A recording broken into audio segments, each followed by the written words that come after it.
They built 96 homes on my land, and laughed when I warned them. So I let them finish every single one, then I pulled the deed out in court. And trust me, you'll want to see how that went down.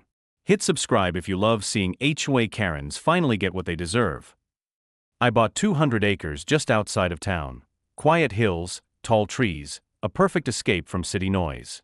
It was mine, fair and legal. I even framed the deed in my office because that land was my dream come true. But one morning, I heard a noise that didn't belong out there: heavy engines. I looked outside and saw bulldozers carving up my pasture like it was nothing. Roads, stakes, concrete mixers. The whole scene looked like a construction zone. I ran out yelling, "Hey, what do you think you're doing on my land?" The foreman barely looked up. He said, "Phase 2 of the HOA project. We've got permits." Permits?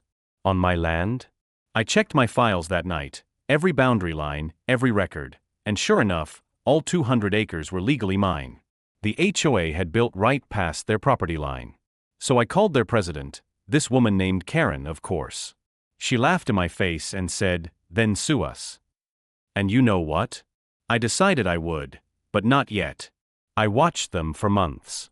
Paving roads. Pouring driveways. Building 96 brand new homes. Even a park with a big shiny sign that read HOA Meadows Community. Every time I drove by, Karen would wave proudly, thinking she'd won. She didn't know I was keeping every photo, every record, every dollar they spent. When the homes were finally done, and families started moving in, I filed a quiet title lawsuit.